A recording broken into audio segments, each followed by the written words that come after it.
Hi, and welcome to Tremendously Awkward, the show.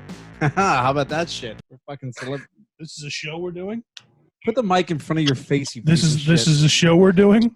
Today, we are happy to have our special guest of the, I guess, afternoon. It's noon over there, right? Effy. Hi, Effy. Hi. How we doing?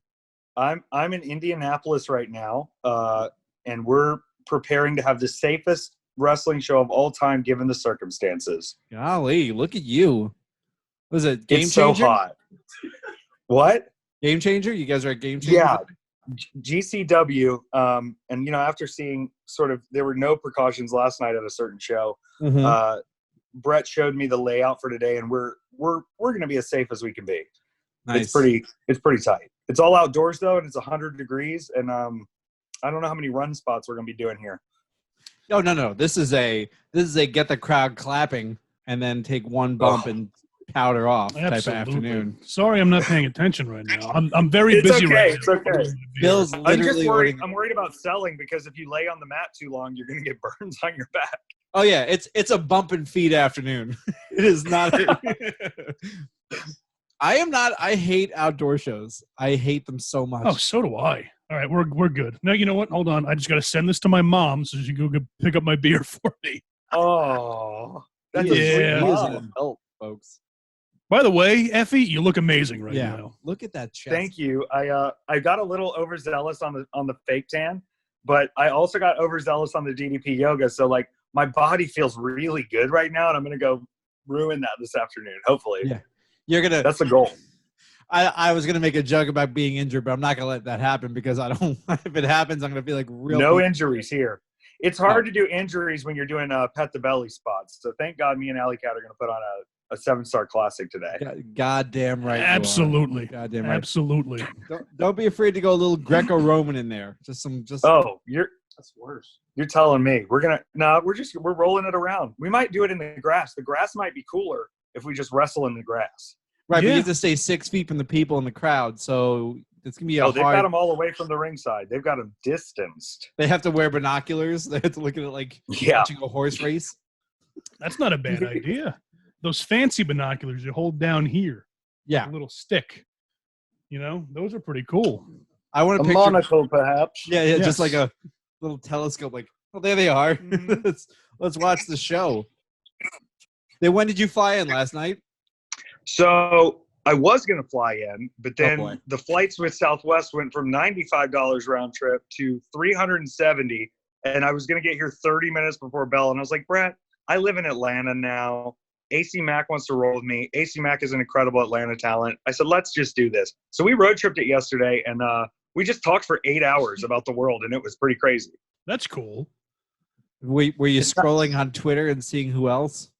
Well, I can't scroll and drive now. I would never want to do that. I didn't know if you were driving. I assumed he was driving, and you would be able to. Of course. And we're right now. It's like everybody's naming their names, and that's good. Get it out in the open. But what the thought process is now is, okay, what do we do going forward?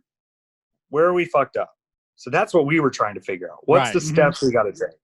Right. There's that sign of it where you're like, okay, well, yeah, we know who the bad people are, right? And then how do we stop them from being bad in the future? That's the right. And second to that, how did we all not know this? How did we not figure this out? How is this going on under our noses? Why were we so ignorant? That's what frustrates me so much. Yeah, no. Yeah. Agreed. I thought about it a lot yesterday, and I did get frustrated but you know what?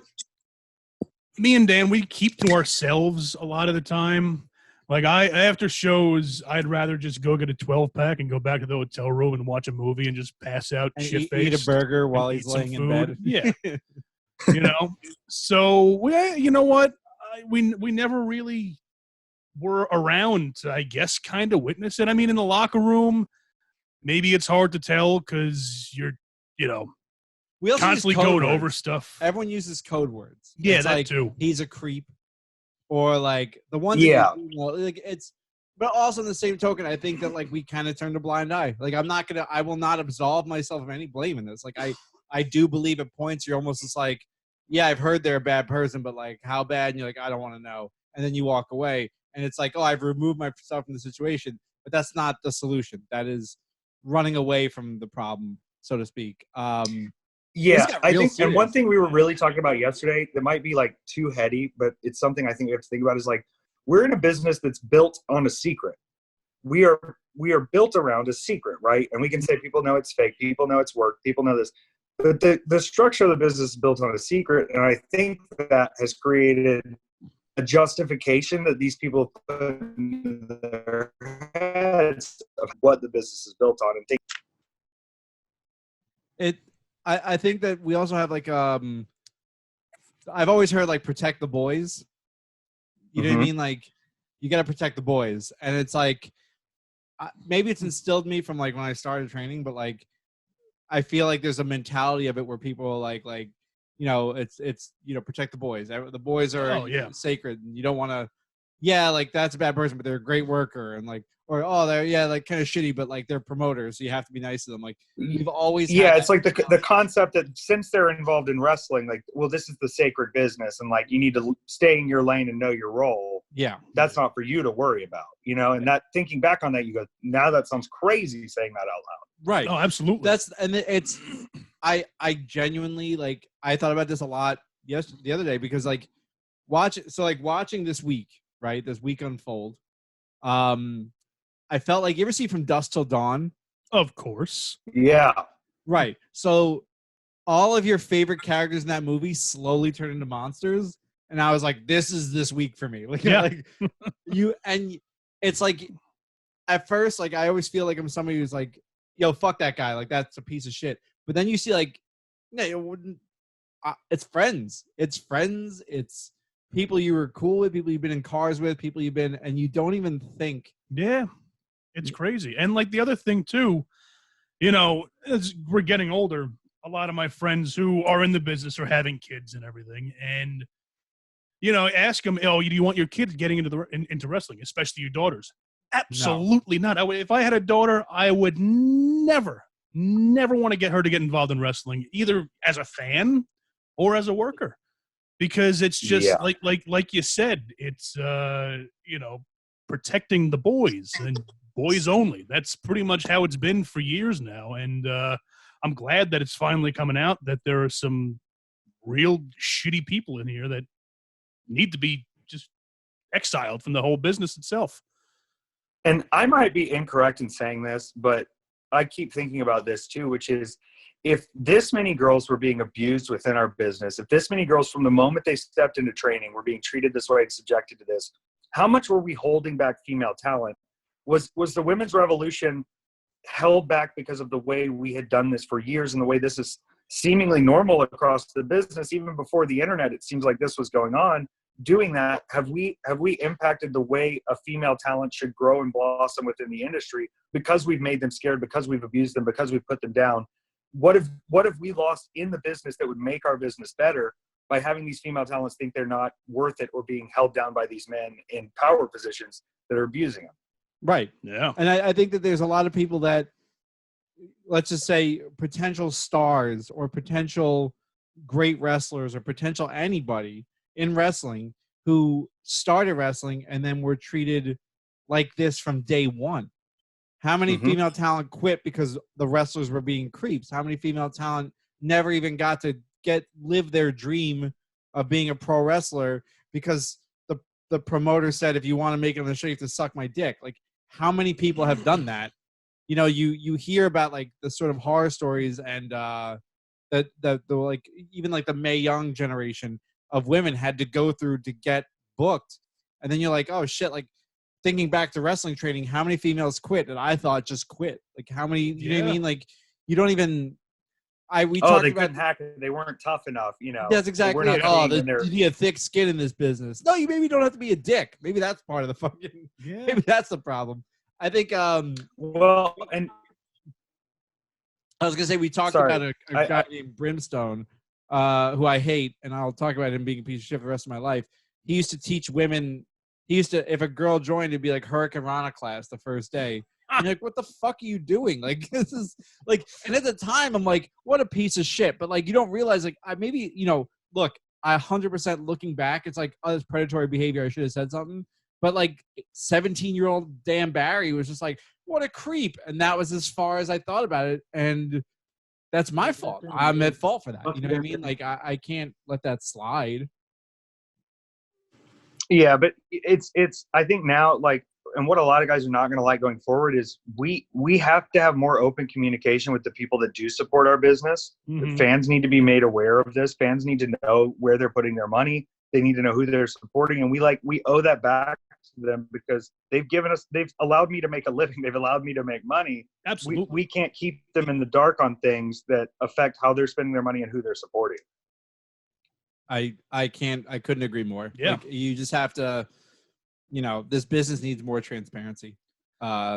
We call for every other business in the world, right? Like we want, I want to know where the Amazon money's going. How come they're not getting paid more? Like we want transparency into everything. And then as wrestlers, we're like, this is a secret kayfabe business. Yeah, it's a kayfabe. Kayfabe the business, brother. We can't let the people know. And then like, even things like where you hear like the biggest baby faces in the locker room are always the biggest assholes, and the biggest baby faces in the crowd in the ring are the biggest assholes in the locker room. Mm-hmm. And it's like the more you think about that, you're like, there's something to that. There is something about using that leverage. And well, and then you kind of start thinking about who wanted you to keep kayfabe the most, and it's like, were they really wanting you to keep kayfabe about the business, or did they have more shit that they were trying to kayfabe, and they figured if we just kayfabe everything, nothing comes out. Right. Yeah. I also, maybe this is going to be an unpopular thought process, but I do think that we have to kind of like, I feel like we have too much of a tendency in society to push people away. And I feel like there's too much of a tendency to like say like, fuck you, like, oh, you messed up, fuck you. I think that there has to be some level of like, not inclusiveness, but like education. You need to be able to, you can't teach somebody without having them near you. They need to be, I'll use the term fixed, but people need to rethink their thought process. I think people who had toxic thoughts, look, I've been shitty in my life. I'm not going to pretend that I've never cheated on a girlfriend. Like I definitely have. I've been a piece of shit. The concept changes now to how do you no longer do that? Mm-hmm. And what do you have to, where your mindset has to be to realize like I was a fucking piece of shit and I need to not be a piece of shit. And I need to help those who have been victims of that type of mentality. And look, agreed. I'm not fixing wrestling. I'm wearing a Mickey Mouse shirt, but I'm, there is a thought process that has to happen here, Yeah, and I think the first instinct that I've talked to a lot of guys and they're like, it makes me want to rage quit. It's like, why do you even stick with it? And I almost have the opposite feeling, which is like, no, we have a chance to step up now as we move these people out of our business who are criminals, to be honest with you. We have the chance to step up and go, no, we're going to decide what wrestling is now. We can make it safe. And y'all can sit on the outside and say y'all are lame and y'all are crap and y'all let the fans in on too much. But the successful wrestling in this business is what draws, okay? And if a safe show where people feel safe draws better, then I'm sorry, that's valid wrestling. Yeah. Oh, absolutely. I agree 100%. I would rather have a room full of people who feel happy in their environment and feel comfortable in their environment than having one person feel like potentially uncomfortable or attacked or something along those lines. Like, I don't know. Make wrestling more inclusive. Stop being pieces of shit about it. Yeah, pretty much. Yeah. Love that. Well, we don't have to stay on that. We can talk about anything else y'all want to because the world is deep. All right. So I watched a movie. Deep. I watched a movie called Cruising, and Bill is obsessed with showing me this movie. Have you ever seen it? I've only seen little bits of Cruising. Right. Okay. And Bill wanted me to talk about the Bandanas, and he was obsessed with the idea that you might know what it's about, and I don't believe you would. Yes. See, I don't know what I wear a red bandana in my left back pocket, a blue in my right back pocket, and I usually wear a yellow one around my neck. I like colors. So you like colors? Yeah, I like colors. So that's what I've been doing lately. I've been getting some looks. Are you going to any parades like that? He's walked with groups of people. Yes, I just follow. Sometimes I just see something and I just follow. Yeah. Like you're in Manhattan, you see 100 people running in one direction. You don't ask why. You just get and you're already dressed. You look cute. You may as well show the outfit off, right? Exactly. I'm looking sharp. I want people to I see hope people are going to go Google this bandana culture. No, absolutely.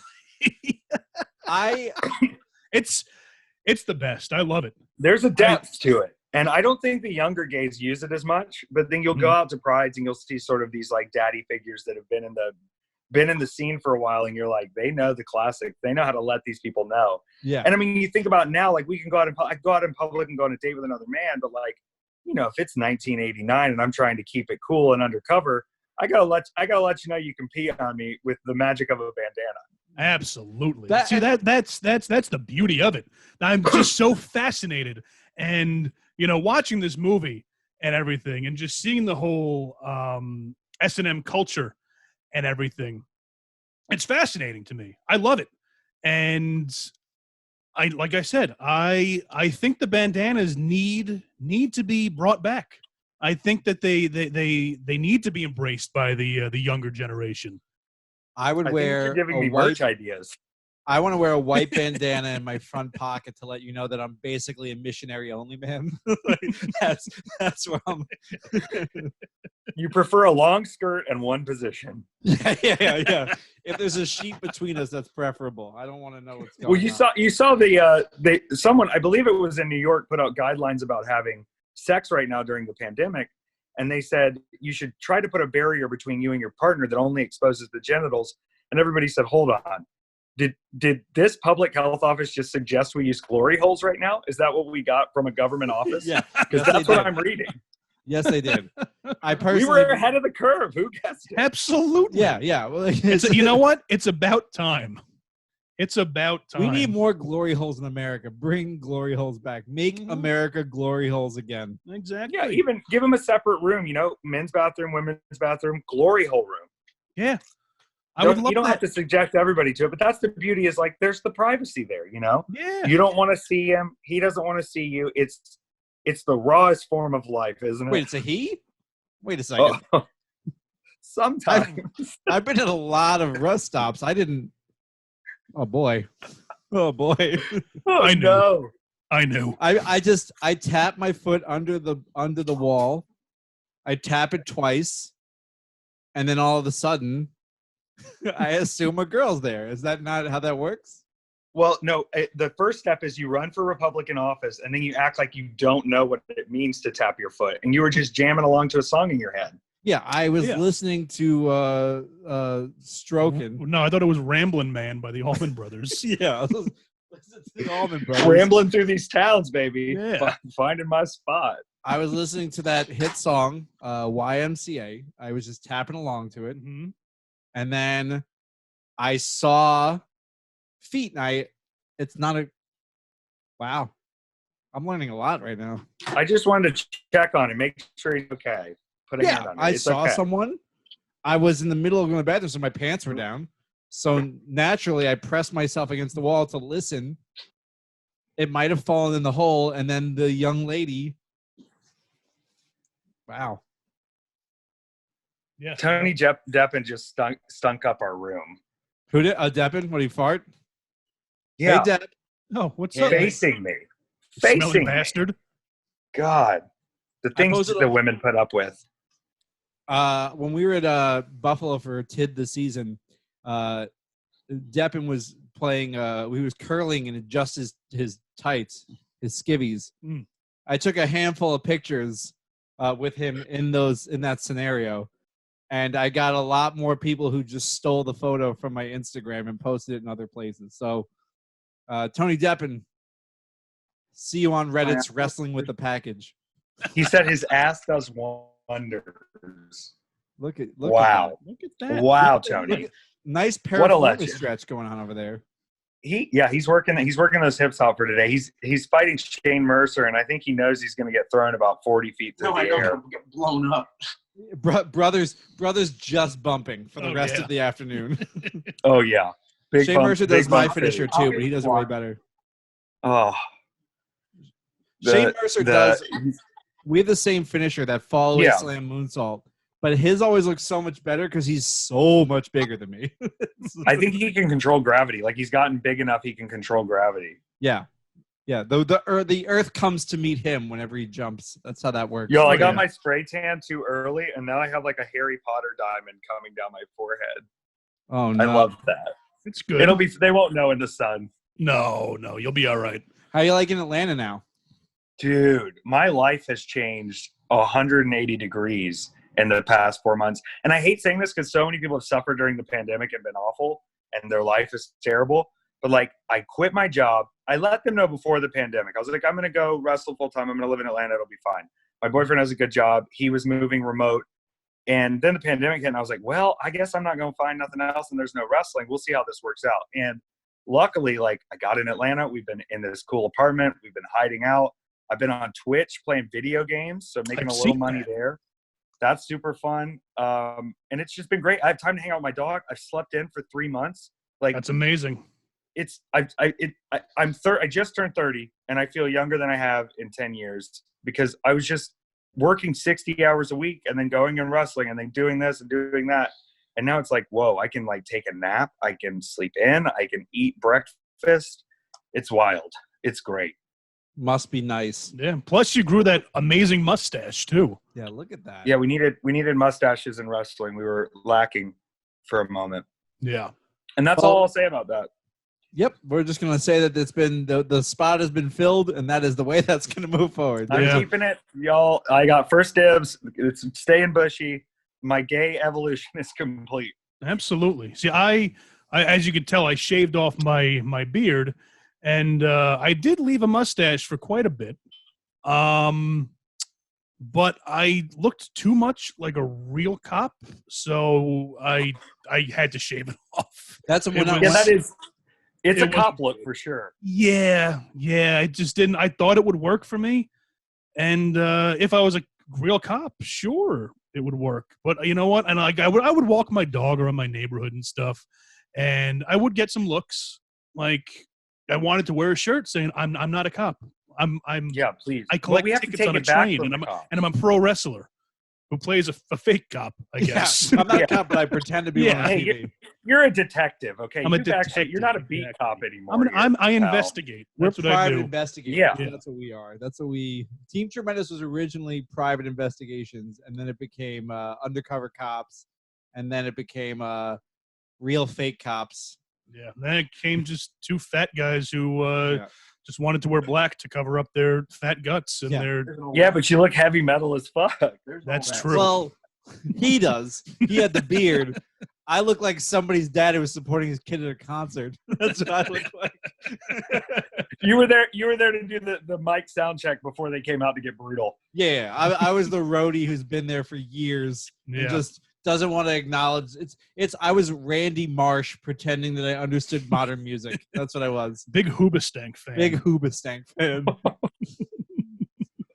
They're hard rock, baby. Absolutely. The reason is you.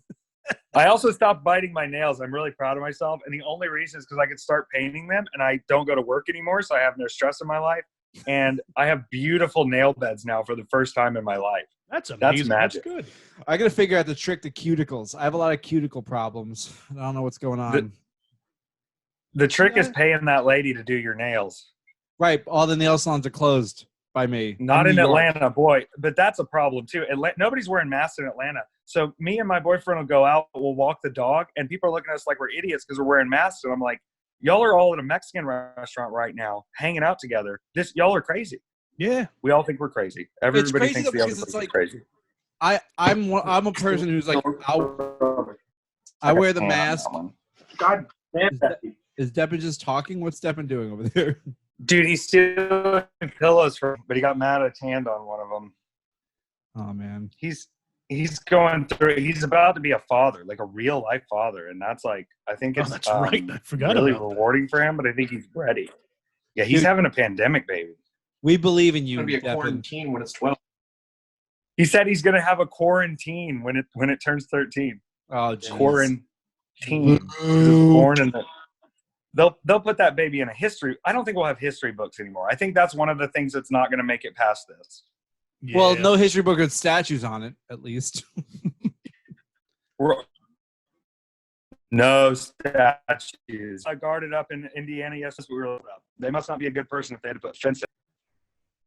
I don't even understand the premise. Like, look, I get why people built statues, but I also don't understand why people are upset about them, because who's ever gone anywhere and looked at the statue? Well, my favorite statue is in Rutland, Vermont. Yeah, Rutland, Vermont. And it's a statue that we call Perverted Lincoln. And it's a statue of Abraham Lincoln with a little boy, waist height, who's completely naked. And at the foot of Abraham Lincoln is a woman with her shirt ripped open and her tits hanging out. And this is a real statue in a town in Vermont. What is the premise to this? What was I don't know. I don't know what the premise is. I've been to Rutland. I've never seen the statue. I will Google it right now. Here's what I'll say about the statues, though. Like, if you know who they are, like, if I was a black man in America, or if I was an indigenous person in America, and every day I had to walk down the street and there was a 20-foot fucking stone monument to people who enslaved my ancestors, I'd be a little bummed if that was my walk to work every day. Just like having this giant statue looking at me going, y'all better remember. Like, holy shit, what are we trying to remember? Let's forget. Or at least put a note on the statue that says, we're putting this up so y'all don't do this shit again. Look at this fucker. He's evil.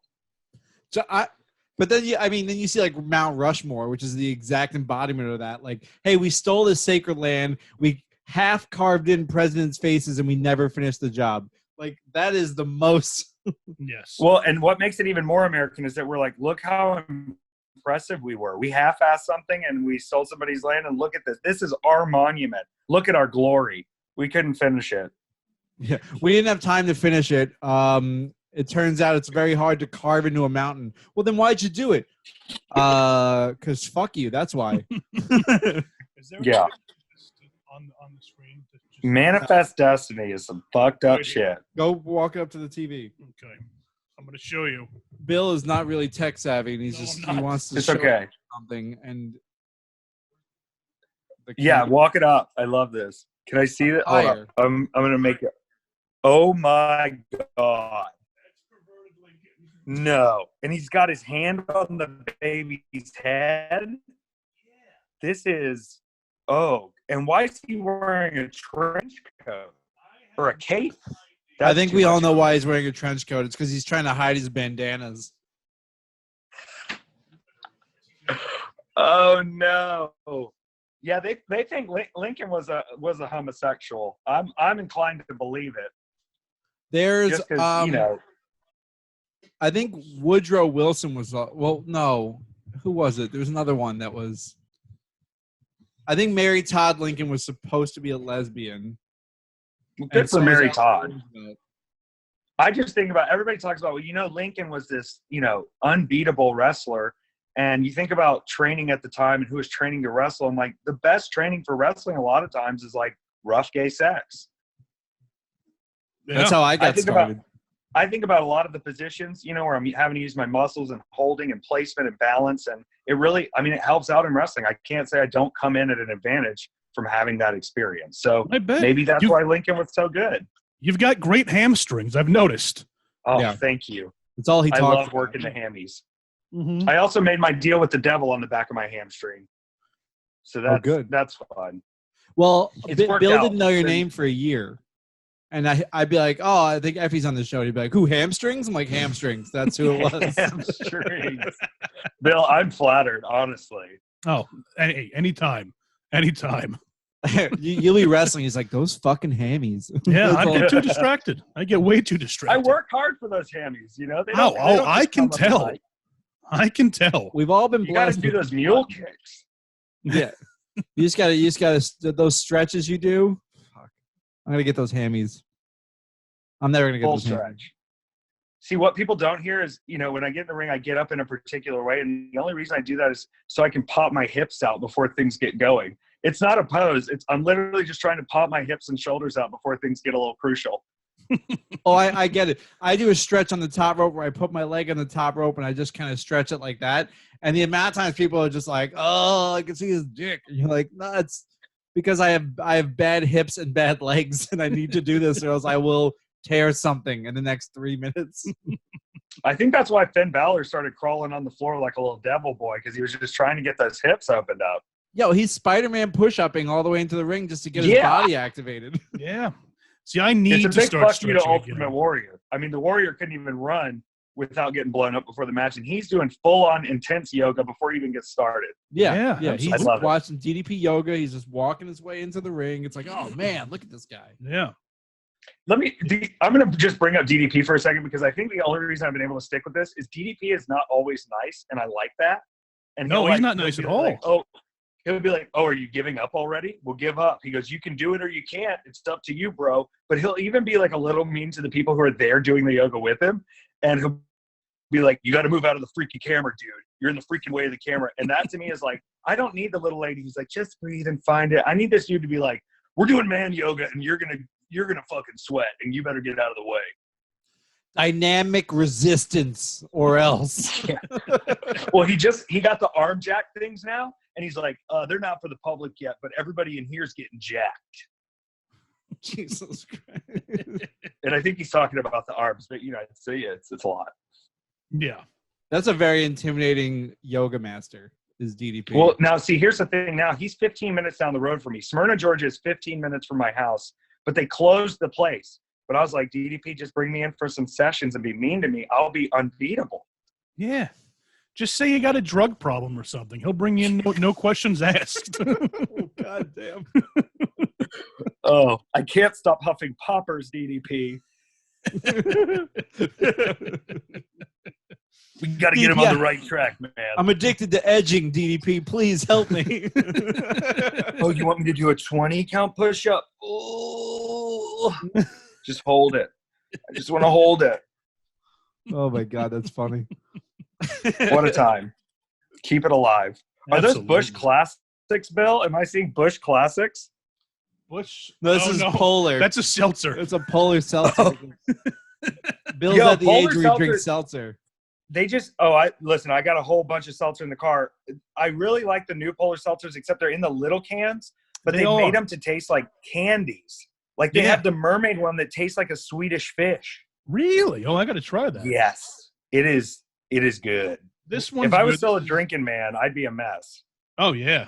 This is tart cherry limeade. It's very good. Oh, that's a good one. Yeah. Cherry limeade is a good drink. At Kroger, they make a root beer seltzer, and I swear to God, it has no calories, no sweetener, but it tastes sweet just because of that root beer flavor. Ooh. I'm real addicted to that now. Yeah, I need to find that. I drink giant. Yeah, I don't know. I've only and seen like the Southern Kroger brand, and also fuck Kroger. They were really bad to their employees during that pandemic, but they have the best seltzer, so I feel bad.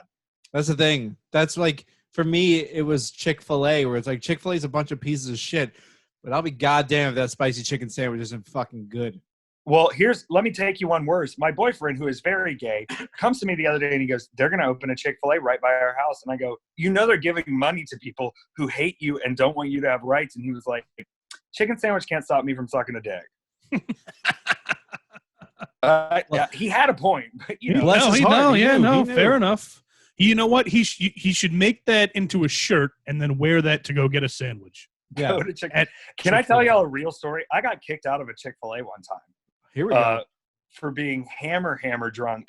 I was at the time. I was for being gay. I was like, whoa. No, well, that's probably not helping. But so at the time I was vegan, so I went to the Taco Bell next door after waking up at somebody's lake house and drinking a 12er by myself. So it's like 1 p.m. And I'm hammered. And we're in there, and I just start being too loud and shit talking the chicken sandwiches and the homophobia in there. And I was asked by the general manager to leave and was escorted off the premises of the Chick-fil-A. So don't tell me I'm not fighting the real fight out here. No, you are. You are. You have another story that I want to bring up, and I don't know if I'm allowed to. You can. It's Nick Gage. Does that ring the bell of the story? I feel like there's a few. Oh my God. You know the one. Holy shit. Oh, okay. So this story's a little long, but I promise you it finishes perfectly. This is the first time I ever. This is also my favorite story. Yeah, my favorite. We heard the story in the car. We almost crashed. Okay, good. So Go ahead. I couldn't believe it when it happened. But the thing is, the best part of this story is there's distance in between things where I'm unsure. So this was in July. This was the first date I'd ever worked for GCW. I was working Orange Cassidy. It was so much fun. We had a great time. And I'm in the back and I'm just talking. And I think I was talking to Marco Stunt at the time. And Nick just came in and sat down. And the story basically was that as a gay man, I am what they call a top. Tops like to fuck bottoms. Gay men, when you're women and men, there's men and women. But gay men, there's very different preferences. Not everybody works for you. I, for the most part, like to fuck. I have found a relationship that works very well for that. But sometimes you want to test things out. When me and my boyfriend were dating long distance, I had made one of those molded dildos of my own dick. And I sent it to him. And he never used it because he said it was weird. So I still had it. And I thought one day I had to feel myself. And I'm telling this story to Marco. And I said, look, I've never enjoyed bottoming, but the only time I've ever come from having a dick in my ass was my own. So I technically am the only person who's made myself come with my ass. I fucked myself. And I realized that Nick is in here hearing this story about me fucking myself in the ass and coming from my own penis, which is weird. And I'm like, fuck. The legend of Nick Gage is this crazy. He's died. He's been to prison. He's crazy. He's a deathmatch guy. And I don't want to come into the situation and immediately piss this person off because I'm talking about fucking myself in the ass. So fast forward to StarCast, and me and Nick Gage are going to have a match at the 2 Cup Stuff Show, Black Label Pro GCW. And he comes up to me and he goes, yo, that fucking story you told that one time, I told that to somebody the other day. It was the funniest shit I ever heard. And I go, Nick, what are you talking about? And he goes, you were talking about you made a dildo of your dick and fucked yourself. And that shit was the funniest shit I've ever heard. And I was like, holy fuck. I've been nervous and I pissed off Nick Gage for talking about using my own penis to fuck myself. And he thought it was so funny that he was telling other people about it because it was such good comedy to him. And that's why you should never assume someone because they understand the comedy.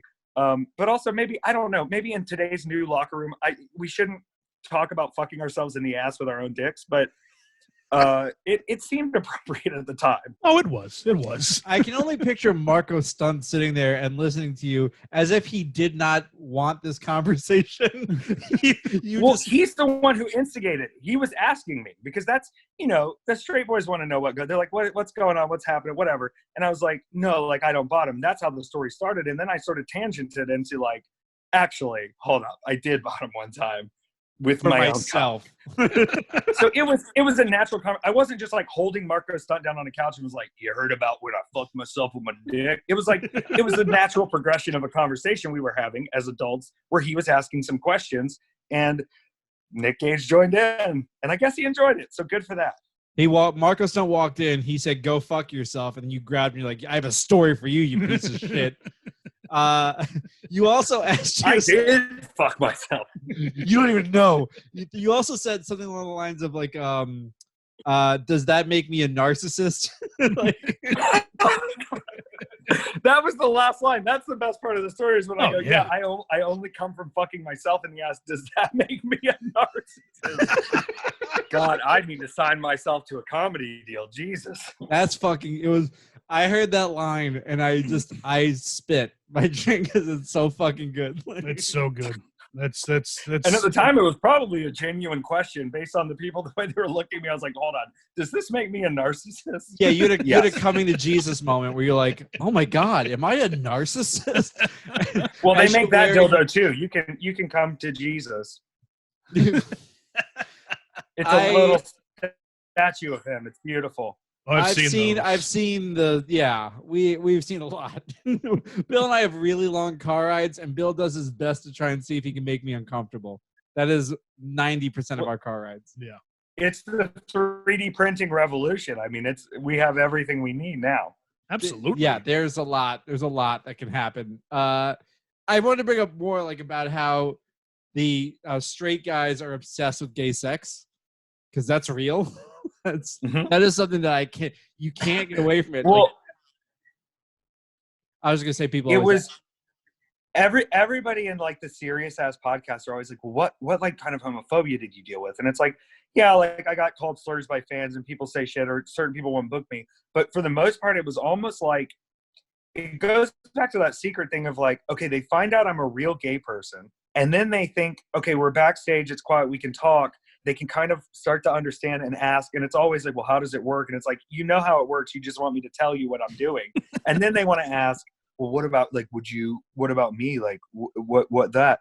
But I think the best moment, I had someone come up to me and like, you know, sometimes it shows you're really personable and really happy and pumped. And sometimes you're like, I'm here to do the job, let's do this. And I was trying to set up my merch, and this guy who I like kind of knew came up to me, and he was like, you know, I've been struggling with same-sex attraction, and I'm trying to understand myself and this and this. And my response was not the best, but I think it's a very fair response, which was, I said, only dick and sucking a dick or two, you get there. And I left because it's true. Reality, there are things that come along with straight sex and with gay sex that are not always pleasant or fun, but there are things that are great about it. And so that's the thing is, hey, if you're curious and interested, find out for yourself, because you might get there and go, yeah, this isn't anything I wanted.